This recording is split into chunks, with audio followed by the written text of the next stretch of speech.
ऐसा चाहिए जैसे सूप सुहाय, सार सार को गही रहे थोथा देह उड़ा। रामचंद्र भगवान की,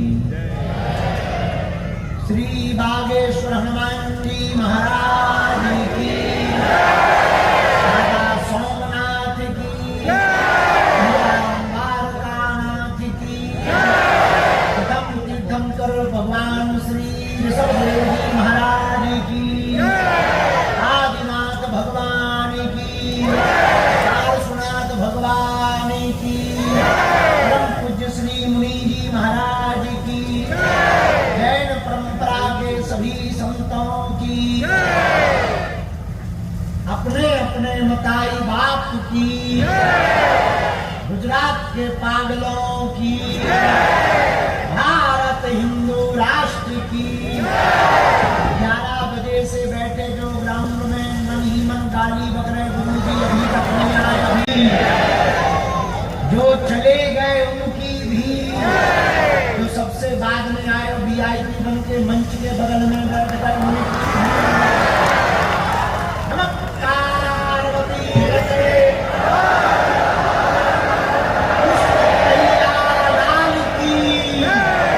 कृष्ण कन्हैया लाल की।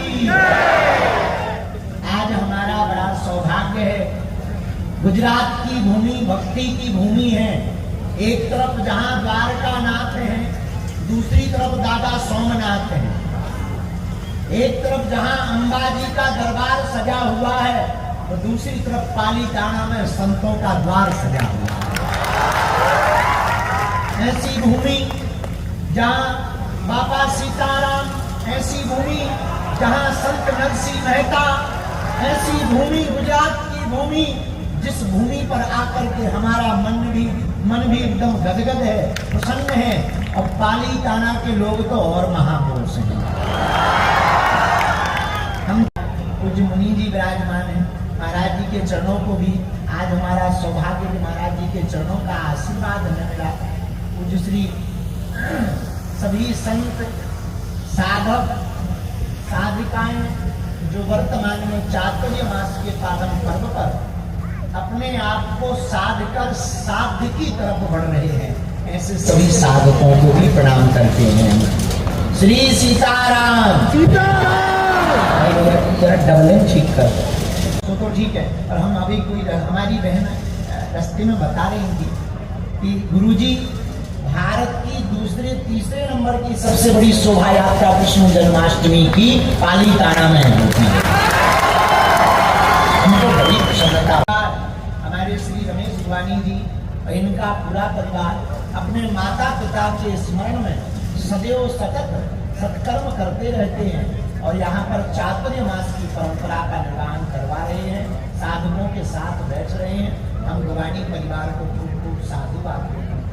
और जितने लोग 11 बजे से धक्का मुक्की खाकर खड़े हैं, माता जी हरे जय हो माता जी, जो भी विराजमान है, सिया राम मैं सब जग जानी और करम प्रणाम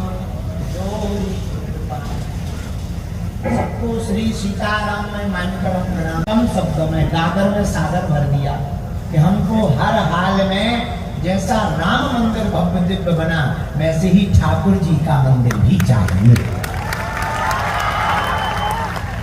गुजरात तो इन सब में सबसे आगे, हर प्रकार अभी जो भी घटित हो रहा भारत में गुजरात की ही देन है। जो भी हो रहा उसमें गुजरात की तो मुख्य भूमिका है ही है। और यहाँ तो छोड़ो, बाहर विदेशों में भी जलवा गुजरात की ही है। हम तो जहाँ भी जाते हैं विदेश में कुछ मिले या ना मिले, पर वहां पर भाई थापड़ा ठेकड़ा गरबा हम समझ जाते। आजकल तो हमारी भी गुजराती इंप्रूव होने लगी। हम पूछ रहे તમે કેમ છો, શું નામ છે તમારું? सामने वाला बन હું गुजरात अच्छा। आप तो मध्य प्रदेश के, अरे हम तो इन्हीं के बीच में बढ़ रहे हैं। तो हमारा सौभाग्य है कि गुजरात हमको बार बार आने का अवसर मिलता रहेगा। और हमें बार बार इस भूमि को नमन करने का अवसर मिलता है। आप लोग भाग्यशाली हो, हम बढ़ते हुए भारत में जी रहे हैं, असुरक्षित कर रहे हैं। वो कोलकाता की घटना बार बार रूह को कपा देती है। अभी हमने बीच में बोला था, कुछ लोग हमारी बातों का अर्थ अनर्थ कर देते हैं। कुछ लोगों को लगता है कि बाबा उल्टा बोलते हैं। सच ये है कि ना हम सीधा बोलते हैं ना उल्टा, हम जो है वो बोलते हैं। कुछ लोगों को लगता है कि उल्टा बोलते, ना हम उल्टा बोलते ना हम सीधा बोलते, जो है वो बोलते। हमने कहा भाई भारत है, भारत को भारत रहने दीजिए, बांग्लादेश मत बनाइए, वरना छत से जुदा घर हो जाएगा। कई लोगों को आग लगती है तो बाबा जी ऐसा क्यों कहते हैं? हमारा उद्देश्य ना हिंदू मुसलमान करना है, हमारा उद्देश्य ना हमें कोई बहुत बड़ा गुरु बनना है, हमारा उद्देश्य ना हमें कोई बहुत बड़ा नेता बनना है। हमारा उद्देश्य हमें हिंदुस्तानी होकर, सनातनी होकर, सनातन के ध्वजा को पूरे विश्व तक पहुंचाना है। हमारा उद्देश्य भारत के सोए हुए लोगों को जगाना है। और बुरा मत मानिए, जैन परंपरा हमारा ही परिवार है। जैन का अर्थ क्या? जिसने मन को जीत लिया। जैन का अर्थ क्या? जिसने साधना के बल पर अपने आप को जीतने का प्रयत्न कर लिया। तो जैन परंपरा भी हमारा ही परिवार। हमारे श्रीमद् भागवत कथा के अंतर्गत ऋषभदेव भगवान का चरित्र का वर्णन आता है। तो जैन परंपरा के प्रथम तीर्थंकर कहलाते हैं। उनको हम आदर पूर्वक श्रीमद् भागवत में उनकी कथा और उनकी जीवन की वह गाथा, जिसमें उन्होंने प्रभुत्व को पाया, सिद्धियों को पाया, सिद्धियां नृत्य करती हुई सर्वमुखाई प्रधन्न है। जैन परंपरा के प्रथम तीर्थंकर भगवान श्री ऋषभदेव जी महाराज, उन्होंने एक भी सिद्धि को स्वीकार नहीं किया। हमने किसी से पूछा कि भगवान तीर्थंकर ने, ऋषभदेव भगवान ने सिद्धि को प्राप्त क्यों नहीं किया, क्यों नहीं स्वीकार किया? मुस्कुराते हुए एक संत बोले, पंडित जी, सिद्धि से प्रसिद्धि मिलती है, सिद्धि से केवल प्रसिद्धि पाई जाती है, वो तो स्वयं सिद्ध है। हम समझ रहे गुजरात में हम फंस गए हैं। हमने सीताराम करी और बहुत अच्छे से आना हुआ, बहुत प्रसन्नता हुई। अब हमें बताया 11 बजे आप लोग आ गए थे। हमारी घड़ी जन्म से ही लेट चल रही, लेट हो जाता, लेट होना। लेकिन एक दो चर्चा हम आपको आज की करते हैं। इतनी देर से आप बैठे, पहली चर्चा, आज जन्माष्टमी है, भगवान का अवतार हुआ। हाँ जी या ना जी? सब लोग मनाते हैं कि नहीं? अच्छा, अवतार का मतलब क्या है? एक दिन हम बैठे बैठे सोच रहे थे अवतार का मतलब क्या है। अवतार शब्द अवतरणिका से बना। अवतरणिका कहते हैं संस्कृत में सीढ़ी, सीढ़ी का नाम है अवतरणिका, उसी से बना है अवतार। अच्छा, सीढ़ी तो तुम जानते हो, बोलो हाँ जी या ना जी? तो इंग्लैंड के हो, जाना तो होंगे। हाँ, तो सीढ़ी का काम क्या? सीढ़ी पर चढ़ सकते हैं और सीढ़ी से उतर सकते हैं, इसी से बना अवतार। भगवान अवतार क्यों लेते? किसी भक्त ने भगवान से पूछा कि आप ब्रह्म हैं, सर्व अवतार ले रहे, तो कंस को भी आपने बनाया, रावण को भी आपने शक्ति दी, वहीं बैठे बैठे मार सकते थे, अवतार लेने की क्या जरूरत? भगवान को अवतार लेने की क्या जरूरत? तब हमें एक तर्क समझ में आया, भगवान अवतार क्यों लेते हैं। हमारे एक संत ने पूछा, प्रभु आप अवतार क्यों लेते हैं? भगवान ने मुस्कुरा कर कहा, भैया हम कंस या रावण को मारने के लिए अवतार नहीं लेते, हम तो सबरी के घर झूठे बेर खाने के लिए और बिल्ली की साग खाने के लिए अवतार लेते। बंधन से बचने का उपाय गुरुओं का बंधन है, भगवान का बंधन है। बंधन से बचना है तो बंधन कीजिए, बंधन से बच जाओगे। धन है भगवान कृष्ण। आज जन्माष्टमी है, भगवान कारागृह में प्रकट भय, बंदी ग्रह में प्रकट भय, और बंदी ग्रह में प्रकट होने वाले परमात्मा ने वसुदेव जी को बंधन से मुक्त कर दिया। आपने सुना होगा, कथा कहती है कि जब भगवान प्रकट भय तो हाथों की हथकड़ियां, पैरों की बेड़ियां खुल गई। किसकी खुल गई? वसुदेव जी की। इसका मतलब क्या? जब भगवान प्रकट हो जाते हैं तो बंधन छूट जाते हैं। कथा बहुत प्यारी है।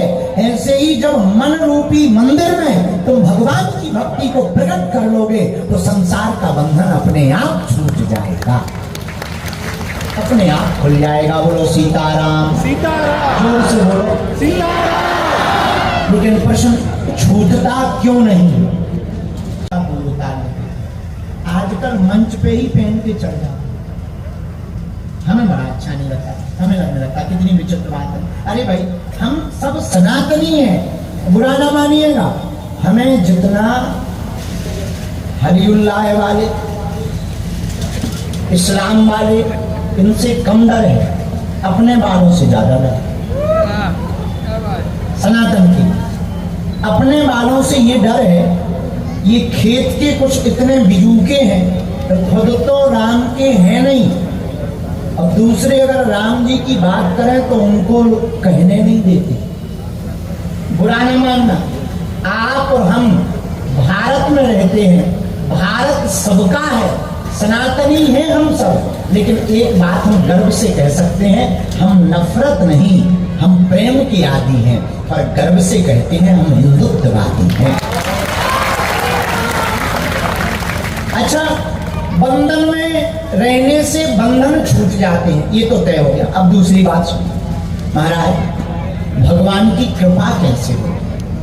भगवान की कृपा पाने का एक ही हो, बेटा और बेटी तो वो महान है जिनके नाम से माँ बाप को जाना चाहिए। इसके लिए क्या करना है? इसके लिए हम लोगों को बंधन में नहीं, बंधन में पड़ना है। अगर तुम प्रभु के बंधन में पड़ोगे, सनातन की संस्कृति की परंपरा को मानते हुए जीवन को जियोगे, तो एक दिन ऐसा आएगा कि किसी भी मोहल्ले से तुम्हारा पिता निकलेगा तो लोग कहेगा ये फलाने का पिता चला जाएगा। बंधन में पड़ना है। बंधन हमारा भारत महान नहीं है, ऐसा भारत महान है कि भारत के महात्माओं की महिमा पूरे विश्व में डंके की चोट पर गाई जाती है। ऐसा भारत महान है। स्वामी यहाँ के नीम करोली बाबा की महिमा, विदेशी बड़े बड़े जानकार पूज्य बाबा के शरणागत हो गए। ऐसा भारत, ऐसे भारत के संत, यहाँ के संतों की ऐसी महिमा, जिनके सामने बड़े बड़े प्रबुद्धजन, बड़े बड़े नास्तिक आस्तिक बन गए। इसलिए गुजरात के पागलों, यहाँ पर आए हुए सभी प्रियजनों, हम एक बात तुमसे करबद्ध रूप से प्रार्थना करना चाहते हैं। आज कृष्ण जन्माष्टमी के पावन पर्व पर हम मर जाएंगे पर सनातनी संस्कृति को नहीं छोड़ेंगे। इसका दिखावा ज्यादा करते हैं। नई नई गाड़ी जो ले, अगर उन्हें दूर गाड़ी खड़ी करनी पड़े तो उनका दिमाग खराब हो जाए। वो लोगों के ही सामने उतरना चाहे ताकि लोग देखें कि हम गाड़ी से आए। अच्छा, अगर दूर गाड़ी भी खड़ी करना है तो वो नया तरीका करते, वो क्या करेंगे, चाबी डाल लेंगे उंगली में। आजकल डीजल बहुत महंगा हो गया, इसको कहते हैं दिखावा। और बुरा ना मानिए, आधे से ज्यादा आदमी परेशान इसलिए क्योंकि जो है नहीं वो दिखना चाहता, और जो है वो दिखना नहीं चाहता। लोग हमसे पूछ रहे थे कि आप टेंशन में क्यों नहीं रहते? हमने कहा हम जो है वो सामने है, ना इनकम है ना दिन कम है। जय बजरंग बली की, हमें क्या टेंशन है? बोले आपको टेंशन नहीं होती। हमने टेंशन उनको होती है जो वो नहीं है, वो दिखने का कोशिश करें तो टेंशन में रहेंगे, और जो है वही दिखते रहेंगे तो टेंशन में नहीं, अटेंशन में रहेंगे। हम टेंशन में नहीं रहते, हम तो अटेंशन में रहते हैं, क्योंकि जो है सामने, जैसे सामने तो जैसे हैं आप वैसे ही। जितने युवान बच्चे यहाँ पर बैठे हुए हमें सुन रहे हैं, देख रहे हैं, आपको एक नई बात आज से जिंदगी में शुरू करनी है, अभ्यास में डालनी है। आप जो हो उसको दिखाना शुरू कर। सत्य है तो सत्य, झूठ है तो झूठ, बिगड़ता कुछ भी नहीं है। ना माने तो क्या होगा, हम कई बार दूसरे को नीचा दिखाने के लिए, अपने को बड़ा बनाने के लिए दूसरे को गलत बोलते अकेले में। वो आदमी तो ठीक नहीं है, बेकार है, दूसरे को नीचा। अरे भाई बेकार है कि अच्छा वो उसका मामला, हम जैसे हैं ऐसे हैं। जय बजरंग बली। बुरा न माने, आदमी वही सक्सेसफुल है, उसके पहुंचने के पहले उसकी बात पहुंच जाए, वही आदमी सक्सेसफुल है। प्रारंभ कर दो, कभी जिंदगी में असफल नहीं रहोगे, हम गारंटी के साथ कहते हैं। अच्छा, असफल क्यों नहीं रहोगे? क्योंकि घाटे में रहोगे ही कब। एक महात्मा के पास एक चेला रहता था, उस बहुत बड़ी फैक्ट्रियां थी, घाटा लग गया। महाराज घाटा लग गया। गुरुजी बोले फायदे में। चेला का दिमाग खराब, हमें घाटा लग गया, तुम कह रहे फायदे में। 2 साल बाद फिर पहुंचा, गुरुजी फैक्ट्री बिक गई, फायदे में। अब अब गुरुजी से वो कुछ बोले ना, फिर आ गए। 2-2.5 साल बाद फिर पहुंचा, क्या हुआ? मकान बिक गया, फायदे में। अब और दिमाग खराब। 2-1.5 साल बाद फिर पहुंचा, बोले गुरुजी गाड़ी बिक गई। गुरुजी बोले बेटा फायदे में। 4 महीने बाद फिर पहुंचा, क्या हुआ? लुगाई भग गई, फायदे में। लुगाई तो समझ गए ना गुरुजी? हाँ, भिखारी बन गए, फायदे में। इस बार वो आदमी था गुजराती, इतनी देर तो सब्र किए रहा, इस बार गुरुजी का गला पकड़ लिया, बोला ये फायदा बताओ, ये फायदा क्या है? पर गुरुजी भी मध्य प्रदेशी। अरे बोले छोड़, बोले क्यों? बोले ये बता, ऊपर से आया था, कैसा आया था? बोले बिना कपड़ों के। बोले जब तक शरीर पर कपड़े हैं तब तक फायदे में, घाटे में खाओ। जब तुम विदाउट इनकम के आए थे, और यहाँ से कपड़ों की भी इनकम अगर तुम्हारे खाते में है तो तुम फायदे में हो। हाथ मुंह कट जाए ना, आंखें निकल जाए, तब घाटे में हो, फायदे में हो। इसीलिए टेंशन किनको होती है? अच्छा, 99 का चक्कर बड़ा खतरनाक। एक मालिश करने वाला रहता था आदमी, वो 1 रुपया रोज मिलता था। 1 रुपया रोज मिले तो बढ़िया रबड़ी खाए, बंसी बजाए, मित्रों को बुलाए, पार्टी करे। अब 1 रुपया वाला करे क्या? आनंद, उस जमाने में 1 रुपया ज्यादा होता। राजा एक दिन अपने वजीर से बोला कि हम इसकी मस्ती से हैरान, 1 रुपया मिलता है, उसी में ये मस्त रहता, रोज बंसी बजाता, सामने मकान सुनाई देती है। वजीर बोला इसकी मस्ती हम बंद करवा देंगे। वजीर ने क्या किया? 99 रुपया रात को जेब से निकाल कर इसकी घर के बाहर पोटली बना के डाल दी। इसने जहां सुबह उठ करके 99 गिने, इसने सोचा जय हो। अब इसने सोचा अगर आज का 1 रुपया खर्च ना करें तो 100 हो जाए, और 100 हुए। उसके शाम को इसने 100 गिने, तो इसने सोचा ऐसे तो अब धीरे धीरे 200 भी हो जाए, 300 हो जाएंगे, एक दिन हम खुद राजा बन जाएंगे। अब तो मित्रों को बुलाना बंद कर दिया, पार्टी बंद कर दी, बंसी बजाना बंद कर दिया, रोज रुपया गिने, रोज रखे, चोरी ना हो जाए, सो रात को जाके धीरे धीरे सूख के कौवा हो गया, आंखें घुस गई, पेट जो फूला था चिपक गया। राजा के पास रोज मालिश करने जा, राजा बोले कहो जी, वजीर ने खतरनाक खेल खेला। मतलब वजीर ने 99 रुपया क्या डाले, तुम्हारा तो शरीर ही चलो। तब उसे समझ में आया कि 99 का चक्कर बड़ा खतरनाक। उसने तुरंत 99 रुपया लेकर के वजीर के मुंह पे मारे कि भाड़ में गया, वो हमारा 1 रुपया अच्छा है, क्योंकि उसमें हम चैन से बंसी तो बजा पाते हैं, चैन से रह तो पाते हैं। ये 99 का चक्कर खतरनाक है। इसलिए जितने भी लोग अंतिम बात को सुन रहे हैं, एक बात घर पे और लेके जाना, जो प्राप्त है यही पर्याप्त है।